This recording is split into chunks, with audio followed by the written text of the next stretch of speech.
Hello friends, tech computer class में आपका स्वागत है। और आज मैं बताने वाला हूँ डॉस के बहुत ही इम्पॉर्टेंट कमांड्स के बारे में। तो सबसे पहले मैं बता दूँ कि आपको आज इस वीडियो में कौन कौन से कमांड के बारे में बताई जाएगी। तो फ्रेंड्स, आज मैं बताने वाला हूँ सबसे पहले डेट कमांड, इसके बाद टाइम कमांड, इसके बाद CLS कमांड, इसके बाद VER कमांड और एट लास्ट वॉल्यूम कमांड। ये बहुत ही इम्पॉर्टेंट कमांड्स है, तो बिल्कुल इस वीडियो को ध्यान से देखिएगा ताकि आपको पूरी तरह से समझ में आ जाए। तो चलिए सबसे पहले स्टार्ट करते हैं डेट कमांड के बारे में। It displays the current system date and also allow us to change the current date. Date command का मतलब क्या है कि यह कमांड हमें कंप्यूटर में सेट की हुई करेंट डेट के बारे में बताती है और इस कमांड के द्वारा हम सिस्टम डेट को चेंज भी कर सकते हैं। डेट कमांड को यूज़ करने का जो तरीका है वो है, आपको सबसे पहले डेट लिखना होगा, फिर एंटर बटन प्रेस करना है। तो चलिए इसको डॉस में हम प्रैक्टिस करते हैं। हमें सबसे पहले डेट कमांड को लिखना है और एंटर बटन प्रेस करना है। तो हमने एंटर बटन प्रेस कर दिया। देखिए एंटर बटन प्रेस करने के बाद एक मैसेज आया, the current that is Monday 02/12/2024। पहली लाइन में बता रही है कि आज का डे है मंडे, और सबसे पहले जो 02 दिखा रही है वो है मंथ, इसके बाद है डेट और इसके बाद है ईयर। तो ये करेंट डेट दिखा रही है। सेकेंड लाइन में एक मैसेज आ रहा है कि एंटर न्यू डेट। तो अगर आपको लगता है कि ये जो डेट दिखा रही है वो गलत दिखा रही है, हमें डेट चेंज करना चाहिए, तो आप सेकेंड लाइन में न्यू डेट डाल सकते हैं। तो जो डेट एंटर करने की प्रोसेस यानी फॉर्मेट होगी वो होगी सबसे पहले मंथ, फिर डेट, फिर ईयर। यानी यहाँ पर लिखा हुआ 2mm, यानी कि मंथ लिखना है डबल डिजिट में, तो हम यहाँ लिखेंगे 02 यानी फरवरी। इसके बाद आपको लिखना है डैश, जो यहाँ दी हुई है, तो यहाँ पर आपको लिखना है डैश, तो हमने यहाँ डैश दे दिया। इसके बाद DD मतलब डेट, तो आज है 03, तो हम लिखते हैं 03। इसके बाद डैश देना है, हमने डैश दे दिया, और ये YY मतलब ईयर है, तो 24 हमने एंटर कर दिया। अब ये देखिए सिस्टम का डेट चेंज हो गया है। अगर हम इसको चेक करना चाहेंगे तो हम दोबारा कमांड का इस्तेमाल करेंगे, डेट लिख करके एंटर प्रेस करेंगे। तो देखिए इस बार क्या दिखा रहा है फर्स्ट लाइन में, the current date is Saturday, month है फरवरी, डेट है 03 और साल है 2024। तो जो हमने एंटर किया था न्यू डेट, उसी के अकॉर्डिंग अब डेट दिखाने लगी है। इस डेट को अगर आप टास्क बार में भी देखेंगे, टास्क बार के सबसे राइट हैंड साइड में, तो देखिए यहाँ भी डेट चेंज हो गई है। अब देखिए यहाँ पर 3 तारीख सैटरडे दिखा रही है। तो इस तरह से हम कंप्यूटर में डेट को देखते हैं और डेट को चेंज भी कर सकते हैं। इन केस अगर आपको लगता है कि डेट कमांड में जो हमें आउटपुट दिखा रही है वो बिल्कुल सही दिखा रही है, और अगर आप डेट चेंज नहीं करना चाहेंगे, तो सेकेंड लाइन में जो कर्सर ब्लिंक हो रही है, जस्ट आपको एंटर प्रेस करना है और कुछ टाइप नहीं करना है। हम एंटर प्रेस करते हैं और यहाँ से बाहर निकल जाते हैं। तो अगर आपको डेट चेंज करना है तो सेकेंड लाइन में डेट लिखेंगे, नहीं करना है तो सिंपली एंटर बटन प्रेस कर देंगे। तो फ्रेंड्स, ये थी डेट कमांड। इस कमांड में एक और चीज़ मैं बताने वाला हूँ कि अगर हम लिखते हैं DATE डेट और इसके बाद स्लैश करके अगर T प्रेस करते हैं, ये जो /T है ये स्विच है, यानी डेट के साथ एक ऑप्शन है /T। इसका यूज़ क्या है, अगर हम जैसे ही इसको लिख के एंटर प्रेस करते हैं तो देखिएगा जो डेट है वो बिल्कुल स्मॉल में दिखा रही है और आपको ये अलाउ नहीं कर रही है कि आप डेट चेंज कर सकें।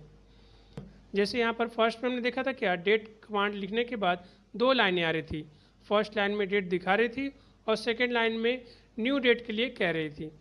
लेकिन अगर हम डेट के साथ /T का यूज़ करेंगे तो सिर्फ शॉर्ट में डेट दिखाया जाएगी और नया डेट के लिए कोई ऑप्शन डिस्प्ले नहीं होगी। तो ये थी डेट कमांड। नेक्स्ट कमांड हम चलते हैं टाइम कमांड पर। It displays the current system time, hour, minute, second, plus and also prompt to enter new time. ये जो कमांड है ये हमें करेंट सिस्टम यानी सिस्टम की करेंट टाइम को डिस्प्ले करती है, और यह भी हमें अलाउ करती है कि हम टाइम को चेंज कर सकते हैं। इसको यूज़ करने के लिए हमारे पास जो सिंटेक्स है यानी रूल है, आपको लिखना है टाइम और इसके बाद एंटर प्रेस करना है। तो चलते हैं डॉस में। हम यहाँ लिखते हैं टाइम TIME और लिख करके एंटर बटन प्रेस करते हैं। तो देखिए 2 लाइनें हमारे पास डिस्प्ले हुई है। सबसे पहले लाइन में करेंट टाइम इज़ 9:48 और 18 पल्स, ये 4 फॉर्मेट में डिस्प्ले कर रही है टाइम को। सेकेंड लाइन में एक आपसे कंप्यूटर डिमांड कर रहा है कि अगर आप न्यू टाइम चेंज करना चाहते हैं तो आप यहाँ न्यू टाइम एंटर कर सकते हैं। इन केस मान लीजिए अभी 10 बज रहा है तो आप 10 लिख करके जस्ट एंटर प्रेस कर सकते हैं। कंप्यूटर ऑटोमेटिकली बाकी चीज़ें ले लेगा, जैसे कि आपने तो आर यानी 10 डाल दिया, इसके बाद मिनट, सेकेंड और पल्स कंप्यूटर खुद ही एक्सेप्ट कर लेगा। और हम 10 डाल के एंटर प्रेस कर रहे हैं। देखिए कंप्यूटर का टाइम चेंज हो गया है। और अब हम फिर से चेक करना चाहेंगे तो टाइम लेके एंटर प्रेस करते हैं। देखिए अब दिखा रहा है करेंट टाइम इज़ 10, तो करेंट टाइम अब 10 दिखा रहा है। इसका मतलब कंप्यूटर का जो सिस्टम टाइम है वो चेंज हो चुका है। इन केस अगर आप टाइम चेंज नहीं करना चाहते हैं तो आपको यहाँ कुछ भी एंटर नहीं करना है, कुछ एंटर नहीं करना है, मतलब कि इनपुट नहीं करना है, और आपको एंटर प्रेस करके यहाँ से बाहर निकल जाना है। तो टाइम चेंज नहीं होगा, एज इट इज़ रहेगा। साथ में हम /t का भी इस्तेमाल कर सकते हैं, जैसे हमने डेट के साथ यूज़ किया था। और टाइम लिख करके /t यूज़ करेंगे तो यहाँ पर हमारे सामने शॉर्ट में टाइम दिखाई जाएगी।